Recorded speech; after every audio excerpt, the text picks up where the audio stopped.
안녕하십니까. 소개받은 김영미 동신대 관광경영학과 교수입니다. 2023 로컬 콘텐츠 페스타 이 특별한 자리에 제가 강연할 수 있는 기회를 얻어서 더할 나위 없이 영광이고요. 또 지금 늦은 시간입니다만은 끝까지 이렇게 자리를 지켜주신 함께 하신 분들께 좀 유익한 강의가 될 수 있도록 한번 잘 해보도록 하겠습니다. 네. 오늘 지금 이제 저희 진행자분께서 말씀해 주셨는데요. 제가 준비한 주제는 초광역 융합으로 남해안 관광 시대를 열다. 지금 우리 순천에서 열리고 있는 이 정말 의미 있는 박람회의 핵심 주제가 바로 로컬, 지방이고, 그리고 그 안에서 우리가 미래 먹거리를 찾는 콘텐츠입니다. 그래서 이때 남해안 시대를 논하지 않을 할 수가 없어서 제가 이렇게 한번 준비를 해가지고 와봤습니다. 초광역협력이라는 단어가 본격적으로 우리의 삶에, 언론에 대두된 것은 직전 정부인 문재인 정부 때부터입니다. 그런데 이것이 이론적으로나 학술적으로나 또 국가 발전 계획에 본격적으로 접목이 되는 것은 2000년대 초반입니다. 명칭하여 메가 리전 플랜. 이것은 메가시티라고도 얘기하고요. 보시는 미국의 아메리카 2050 정책입니다. 초광역 권역을 지정을 해서 이 초광역 권역인 메가 리전을 USA 대 다른 국가와의 경쟁력을 확보하는 시대에서 이제는 그 로컬의 도시들, 다시 말해서 지역 국가가 세계 경제를 움직이는 경쟁력을 확보한다는 차원에서 이 플랜을 짜고 초광역 협력 사업들을 지금 열심히 추진하고 있습니다. 보시는 영국, 런던이 수도죠. 제외한 8개 대표 도시를 중심으로 메가시티 사업이 활발하게 진행 중이고, 그리고 이제는 UK 대 USA가 아니라 이 리버풀을 끼고 있는 메가시티 대 다른 국가의 도시로서 교역도 하고 경쟁을 하는 이러한 글로벌 경제 생태계를 조성을 하고 있는 시점입니다. 자, 이런 흐름 속에 국토 균형 발전, 그리고 이제는 국가가 아니라 지역을 중심으로 국제 관문 도시의 역할을 하는 이 세계 경제의 흐름 속에서 대한민국도 예외는 아니다. 이런 말씀을 드리고 싶습니다. 자, 남해안 시대 초광역 협력 갑자기 나온 건 아니고요. 대한민국 정부가 아무 일도 하지 않는 것은 절대 아니고요. 지금까지 꾸준히 해온 역사를 좀 말씀드리겠습니다. 우리가 역사를 알면 뭘 해야 될지 방향성, 미래가 보이지 않겠습니까? 자, 보시죠. 가장 먼저 지방의 눈을 돌리기 시작한 것은 너무나 잘 아시다시피 노무현 대통령 집권 당시입니다. 지방의 혁신 도시를 조성하고 공공기관 이전을 통해서 인구를 분산시키고 지방의 경쟁력을 확보하는 것. 지방 자체가 주도권을 가지고 지방 내에 지역 내에 내수 경제가 활성화되기를 바라는 그런 어떤 목표로 실시가 되었죠. 물꼬를 텄다고 할 수 있습니다.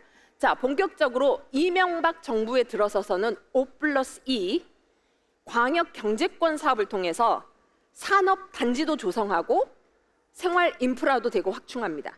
그때 이른바 좀 뜬 도시가 바로 충청권의 과학기술 집적 단지 조성, 그리고 부울경, 동남권의 물류,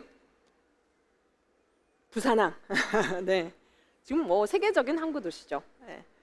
그리고 제조업 중심의 기간 산업을 육성합니다. 견고히. 그래서 지금 좀 역설적으로 부울경에서 가장 많은 인구가 수도권으로 빠져나가고 있는 현상을 보이기도 하지만 여전히 다른 그 지역 권역에 비해서 인구 수는 가장 많지요. 자, 박근혜 정부 때는 이 지방에 힘을 좀 키우기 위해서 노력을 합니다. 그래서 산업보다는 이 지역민들이 깨어나고 행복하고 그러면서 이 지방의 도시를 마을을 자치할 수 있는 힘을 키웁니다. 이른바 지역 행복생활권 사업이라고 해서 주민들이 공동체를 만들어서 행복 사업을 지원을 하고 또 취약지역, 농어촌의 취약지역의 샛들마을 사업이라 해서 정말 그 도시하고는 비교도 안 되는 안전에 취약한 또 위생, 보건에 취약한 이러한 생활 여건을 대거 개선을 하지요. 그리고 문재인 정부 들어서 말씀드린 초광역 협력이라는 개념이 특별법에 명시가 되고 그리고 초광역 협력 사업을 위한 법정 계획을 수립하고 이 법정 계획에 의거해서 지방의 미래를 결정하고 자치권을 확보하면서 지방을 끌어나가는 것을 법적으로 또 예산 체계 안에서 지원을 합니다. 그렇게 해서 탄생한 것이 바로 부울경 특별연합이고 이 부울경 특별연합이 부울경 특별자치단체로 이제 나아가려는 즈음에 좀 그 지역의 여론 등등 차질이 있어서 지금 현재 부울경 경제동맹이라는 그런 어떤 개념으로 초광역 협력의 긴밀한 구도 안에서 경제 생태계를 지금 만들어가고 있습니다. 지금 이제 우리 콘텐츠는 엄연히 말해서 여러 사회 산업 분야의 문화 관광과 긴밀하다고 말씀드릴 수 있고 또 포함되어 있다고도 말씀드릴 수 있습니다. 그러면 좀 더 스코프를 좁혀서 콘텐츠와 직접적인 연관성, 상관성이 높은 문화관광 분야의 초광역 협력 사업들은 어떻게 추진되어 있나 제가 짧게 말씀드리고 성과를 좀 요약을 해보도록 하겠습니다. 마찬가지로 2000년부터 꾸준히 진행이 되어 왔습니다. 보십시오. 2000년 남해안 관광 벨트 개발 사업이 스타트를 끊었는데 결론적으로 지금 큰 성과를 보지 못하고 있는 것도 사실이죠. 그렇다면 예산을 투입하고 또 행정력이 집중되어서 이 사업을 추진했건만 참 잘한 것도 있지만 부족한 점도 있다. 이렇게 우리가 결론 내릴 수 있겠습니다. 그 외에도 권역별 문화 연계협력 사업 또 다른 형태의 지금 보시다시피 서해안권, 동해안권, 지리산권 또 내륙권 광역 관광 개발 사업들이 몇백억 때로는 조 단위의 사업비가 투입되면서 계속 추진이 되어 왔습니다.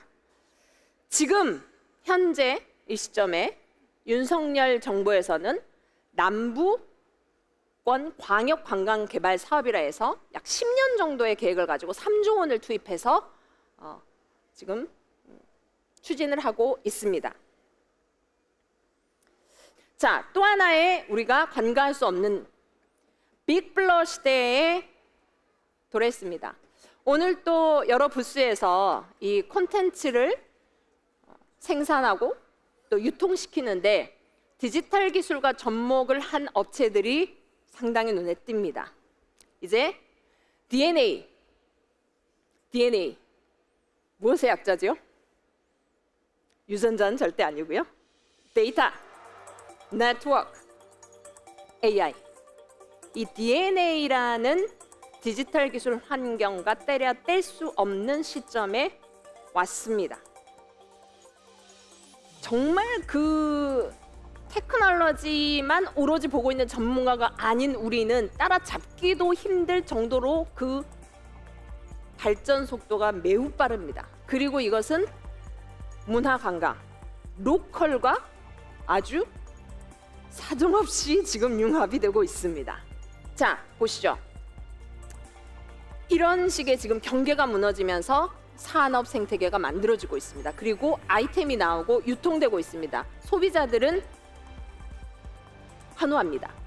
메투몽이라는 이 기업은 기존의 옷들을 다 수거해서 다시 옷을 만듭니다. 기업의 가치 철학은 환경을 지키자, 탄소 중립, 소비자들이 너무 좋아합니다. 옷 파는 것에 끝나지 않고 이들은 사업을 확장합니다. 탄소 가스 배출이 가장 높은 것은 화석연료이죠. 그 다음으로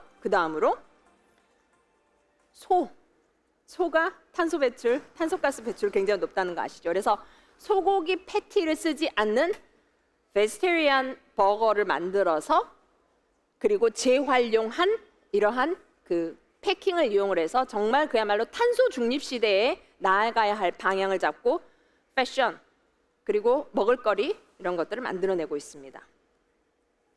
지금 여기에 보시는 제가 이제 관광 전문가니까요. 그렇다면 관광 분야에서 가장 큰 산업 생태계를 차지하고 있는 여행업. 여기는 어떤가? 직격탄을 맞습니다. 공급자와 소비자가 경계가 무너졌습니다. 모든 여행자가 바로 공급자입니다. 유튜브를 통해서 그리고 플랫폼 여행사를 통해서 나만의 상품을 팝니다. 그리고 돈을 법니다. 그리고 그것을 이용한 소비자는 그 다음 달에 또 콘텐츠를 만들어서 팝니다.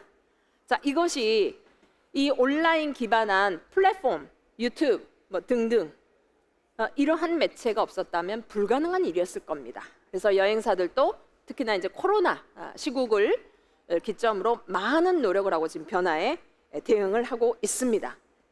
프랑스의 메트로폴들 리옹 이곳에 어떠한 빅블러 현상이 일어나고 있고 또 도시를 지켜가면서 글로벌 경쟁력을 키워가고 있는지 잠깐 말씀드리겠습니다. 이곳에는 창작인 마을이라는 것을 만들었습니다.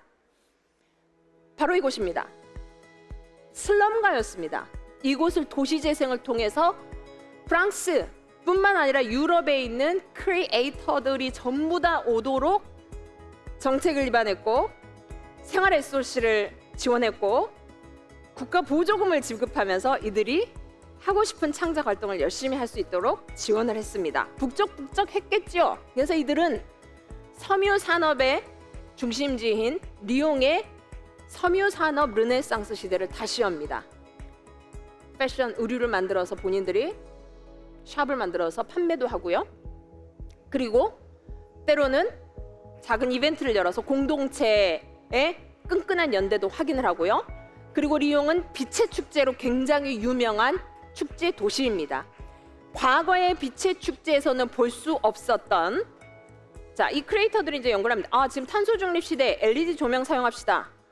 미디어 파사드 이런 우리가 미디어 아트 기술을 좀 접목해서 보다 더 실감형의 그런 콘텐츠를 제공합시다. 이전에는 리옹에 대한 것만 콘텐츠로 보여줬어요. 그런데 이제 여기에서 동방에 동물들이 출연하고 여기가 프랑스는 아닌 것 같은데 동양인들이 관광객들이 환호합니다. 익숙한 콘텐츠가 나오니까. 그러면서 그야말로 글로벌 축제 관광 도시로 만들었습니다. 이외에도 랜드마크를 이렇게 충실히 확충하면서 이것을 문화 시설로 또 이용을 하고 있습니다. 그런데요, 장밋빛 청사진에 좋은 스토리만 있는 것이 아니라 2023년 1월 프랑스 리옹 창작인 마을 폐쇄 결정.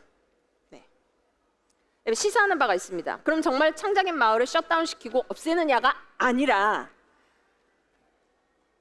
기존의 생활 SOC를 투입하고 국가 보조금을 투입한 일정 부분을 조정을 하는 것이죠. 그러나 아까 말씀드린 코민협력체라고 자치권을 갖고 있는 정부에서는 이 창작인들, 크리에이터들을 끊임없이 지원하겠다라고 발표를 합니다.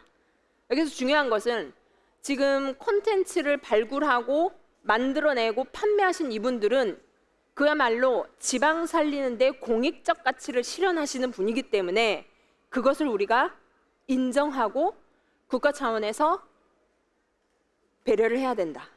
이런 말씀을 다시 한번 강조해서 드리고 싶습니다.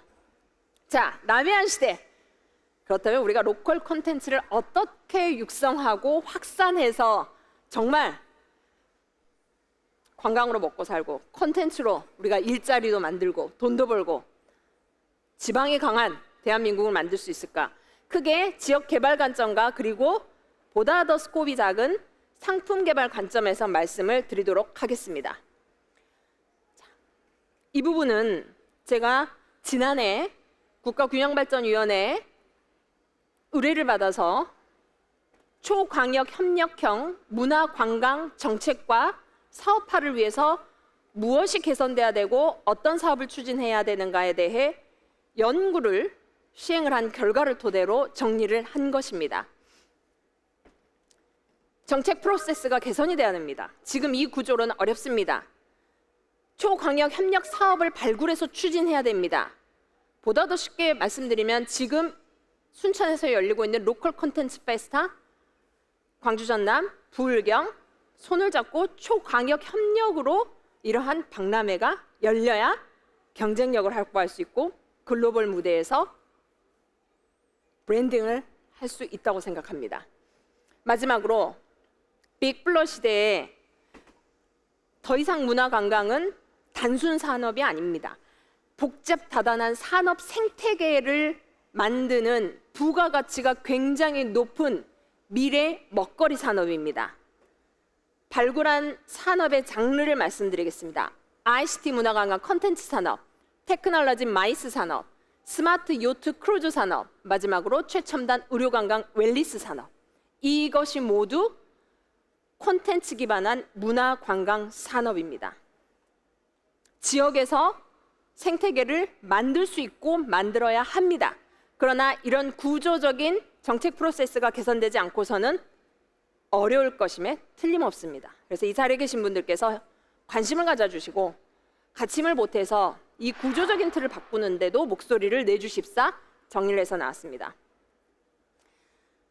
제가 그렇다면 서울 수도권을 제외한 지방이 미래 먹거리로서 무엇을 문화관광 콘텐츠 분야 채택하는 것이 효율성이 높겠느냐, 그 지역이 지금까지 해왔던 것, 자원도 보유하고 있는 것, 가장 잘할 수 있는 것을 철저히 분석해서 매칭을 해봤습니다.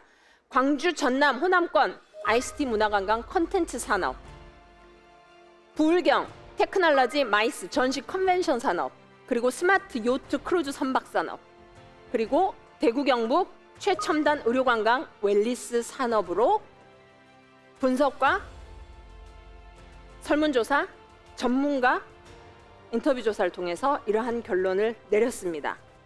지금 자리하고 계시는 순천 호남권은 이 문화관광 콘텐츠가 이 분야로 연계가 될 수 있습니다마는 생태계는 이곳에서 만들자. 부산에 테크놀로지 기반한 전시 컨벤션 비즈니스를 하는 업체가 집적화되어 있지만 광주 전남에서 내지는 또 전북에서 충청권에서 사업이 있다면 그쪽으로 가서 사업도 수행하지만 지사도 낼 수 있다. 지금 전시 컨벤션 산업의 의존도는 서울 수도권의 업체가 우리 지방이 그 의존도가 굉장히 높습니다. 자,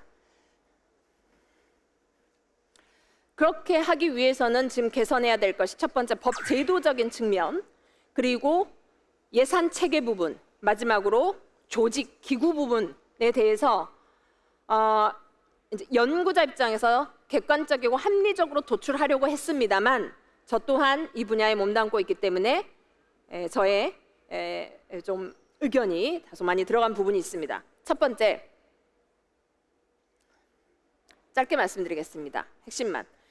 균특법의 문화관광 분야가 명시가 되어 있지 않습니다. 그래서 초광역 협력 사업을 적극적으로 추진할 수 있는 근거 법령인 균특법에 문화관광이 빠져 있다 보니 1조 원 가량의 또 남부권 광역관광개발 3조 원 가량의 사업을 추진을 해도 초광역 협력을 자치단체가 자발적으로 하기는 매우 어려운 구조이다. 그래서 균특법에 문화관광 분야를 명시해야 된다라고 강력하게 피력을 했습니다. 예산 부분, 현재 이 초광역 협력 사업을 위해서는 균특 회계에 많이 의존하고 지원을 받고 있습니다.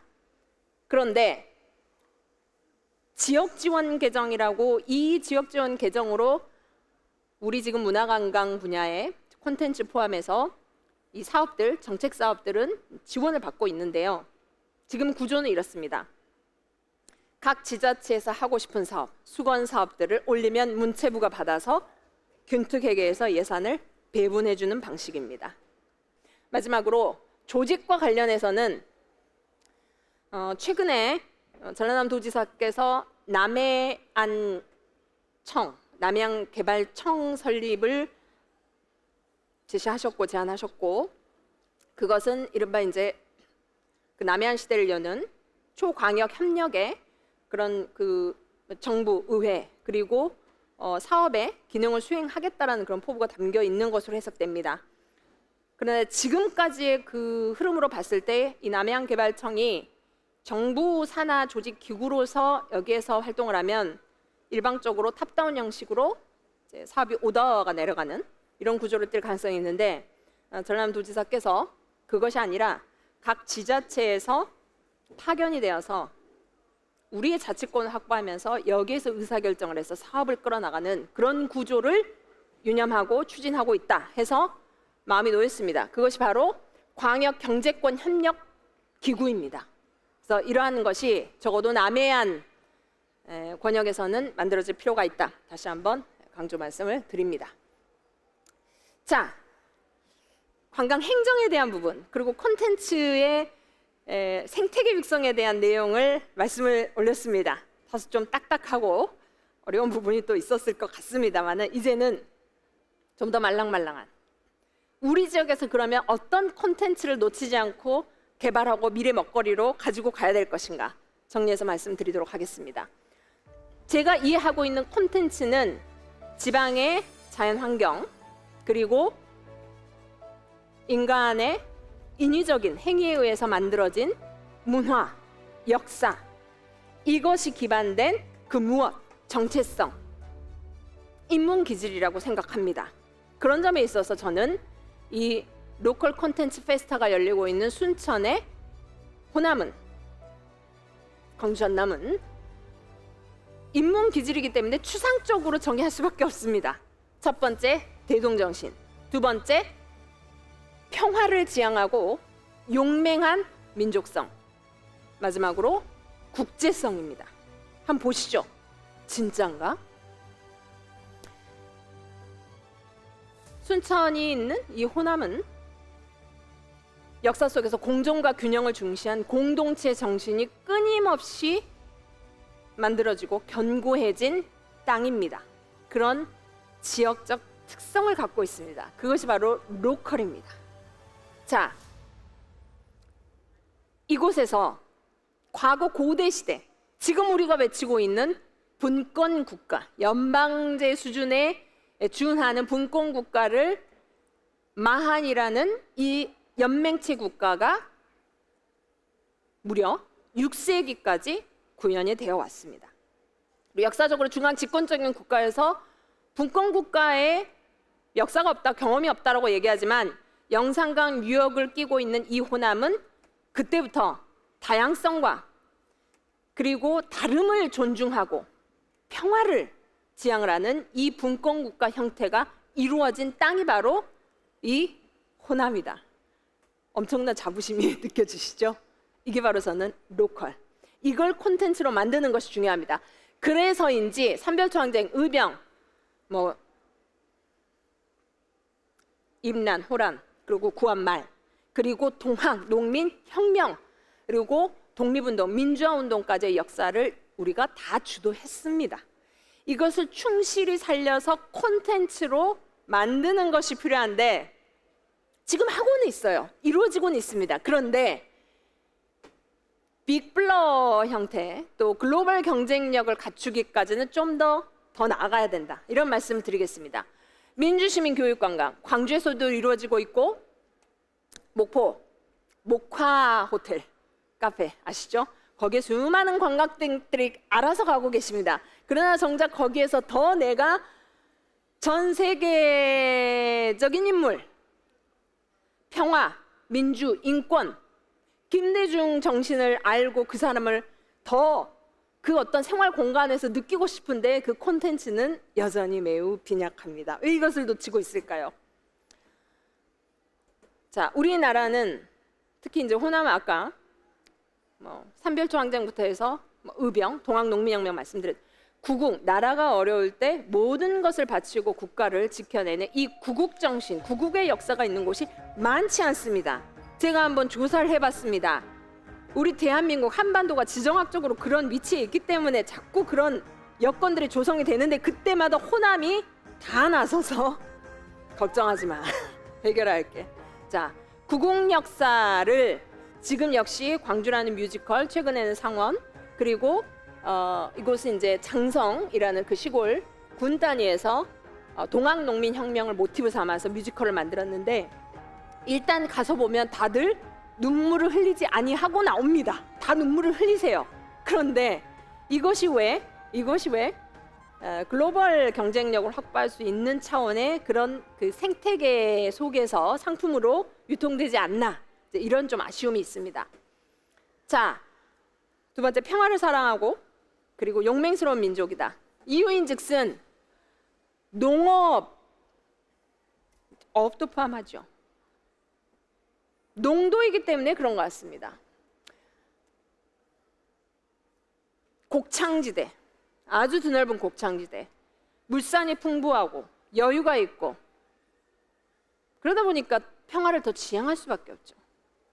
우리는 발굴된 무덤에서 무기가 많이 나오지 않은 곳으로 굉장히, 그 이유가 바로 이 자연 환경이 있다고 생각합니다. 천혜의 자연 환경, 우리나라를 대표하고 전 세계적으로 내놓아도 손색이 없는 음식, 그리고 풍요와 번영을 바탕으로 발전시킨 예향, 문화예술, 이 컨텐츠를 한 두 가지 정도만 말씀드리겠습니다. 대한민국의 내노라 하는 천혜의 자연 환경을 가지고 있는 전남입니다. 그런데 지금 전 세계적으로도 굉장히 수요가 높은 탄소 중립 시대, 환경을 지키자, 생태 관광을 구현하고 있는 최적지가 아직 없는 것이 약간 의아합니다. 그래서 보시다시피 에콰도르 갈라파고스, 그리고 호주, 뉴질랜드 웨일워칭, 고래를 보지 못하면 그 돈을 그냥 고래를 보호하는데, 멸종의 그 고래를 살리는데 돈을 기꺼이 내물어서 성취감을 느끼는 이런 콘텐츠를 중심으로 해양 생태 관광이 만들어지면 좋겠습니다. 자, 그래서 오늘 제가 드리는 핵심 메시지는 로컬 콘텐츠 시대, 남해안 시대가 바로 답이고 밥이다입니다. 융합 로컬 콘텐츠 생태계를 조성합시다. 그리고 로컬 콘텐츠 상품을 빅블러 컨셉에 입각해서 다시 한번 돌아보고 발굴해서 개발합시다. 마지막으로 융합형 관광 개발에도 소홀하지 말고 초강력적으로 추진합시다. 우리의 목표는 대한민국의 균형 발전, 남북권의 관광 수도를 완성하는 것이 돼야 된다라는 생각입니다. 오늘 제가 준비한 내용은 여기까지고요. 남해안 시대의 남부 수도권 조성의 문화 관광 콘텐츠가 핵심이 될 수 있도록 모두 다 더 관심 가져주시고 힘을 모으면 좋겠습니다. 경청해 주셔서 고맙습니다.